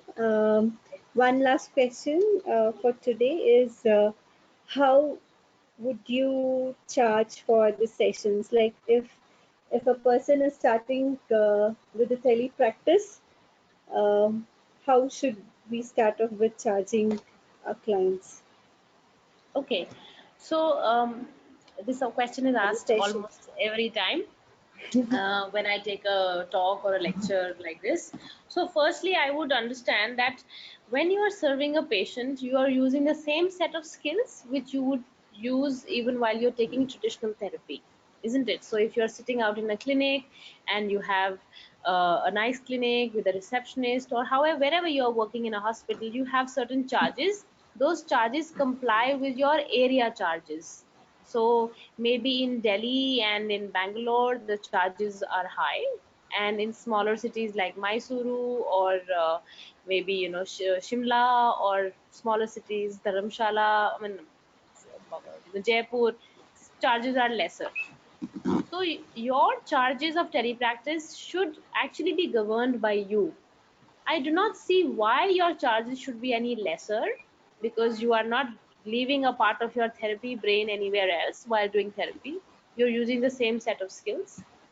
And if you are confident and if you feel you can charge whatever you are going to charge in a session, you should go ahead and do that. But please remember that it usually depends on the area charges where you are practicing. Now you might want to ask me that if you are taking a session, you are sitting in Mysuru and you are taking a patient from Delhi, how to charge the patient then.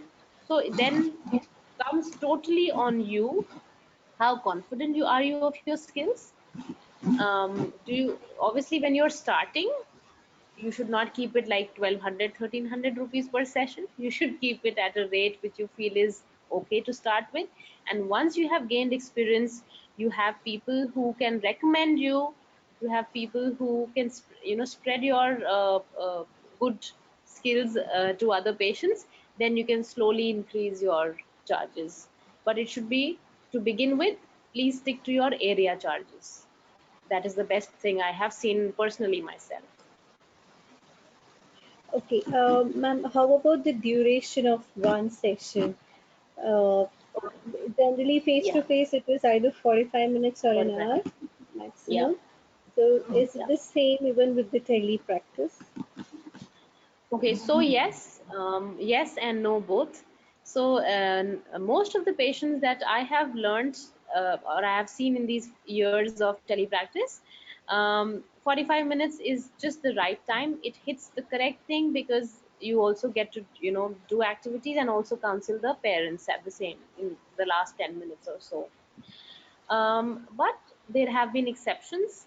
So we were dealing with some children with autism spectrum disorder who have shorter attention spans, and with them, we really wanted this to work. So with the consent of the parent, we started taking 30-minute sessions, shorter sessions, and that really and doubled the frequency. So when we were taking 2 45-minute sessions, it was the child was not able to sit for so long. So what we did, we started taking 3 to 4 30-minute sessions in a week, and that really helped us. So you can play around with the child and see, but normally with me, with my team, what happens when we are talking about 45 minutes, it does extend to 50 55 also when you're talking to the parent, but not more than that. You should not do more than Okay. Um, I think that's all, ma'am. I think hope participants are more clear about telepractice now, and I think this might have raised more questions as well. Um, Maybe they'll get back to you when they attend your course. that. Sure, I am here for anyone who wants to reach out. If anyone wants to take down my email ID, I am speaking it out. It is Pratiksha, Pratiksa, Pratiksha @onespecialplace.com. That's my personal email ID, and I'm happy to see if I can be of any value, any use to, or to anyone of you today. And our course, it happens next week. So please feel free to visit the websites that I have shared with you. And I feel that it's technology is advancing, and as we talk, there are so many innovations happening around the world, and hence I feel telepractice is the future, a big chunk of future of speech language pathology. There's a thing that I feel I like to quote this, that um, technology will not sort of replace traditional therapy, or it will not replace SLPs, but SLPs who use technology will replace those who don't. So on that note, I would like to say a very big thank you to ISHA, the Indian Speech Engineering Association, for giving me this opportunity to connect with such a big number of people from across the country. And I'm so glad that I hope I have added value to all of you, and you liked the discussion that we had today. I'm open to increasing this big circle of tele-rehab professionals. So please feel free to get in touch and join our group on Facebook. And you can like and follow us on Facebook. One Special Place is the name of our Facebook handle, and Twitter. We are also on Instagram doing a lot of good work there. Most welcome if you wish to join us there. So that's it. Thank you, Amulya, Thank for you so being much, such a ma'am. lovely moderator, and it was so glad to have you around. Thank you so much. It was glad for us also, ma'am, to have you as resource person in spite of your busy schedule, like taking care of one special place and family and two kids. You were still with us at around 9:45 p.m. and No, I it's would all right. extend My kids, thank you so much. My kids know that mommy works online. on behalf of the chairperson of research committee, Dr. Neeraj, and Isha, and the president of Isha, I would extend heartfelt thank you for being the resource person, and I'm sure it was a very eye opener for the beginners and the one who are already practicing. I think related to ethics and laws, it was more clearer for them with this, and I'm sure they'll improvise their practice based on this. And thank you so much, ma'am. And it was nice listening to you again. And Yes, thank you, thank you. audience. Thank you, audience. And we are looking forward for many more webinars. In this, I'm sure we'll have an advanced course about telepractice in for the next year to 2020 webinar. Yes, sure. We can obviously, you know, I'm more than happy to see how I can be helpful to ISHA. Absolutely. Thank you so much, ma'am. Thank you so much. So Thank we'll wind you. up. Good night, everyone. Thank you so much. Thank you. Bye bye. Good night. Thank you, ma'am. Bye.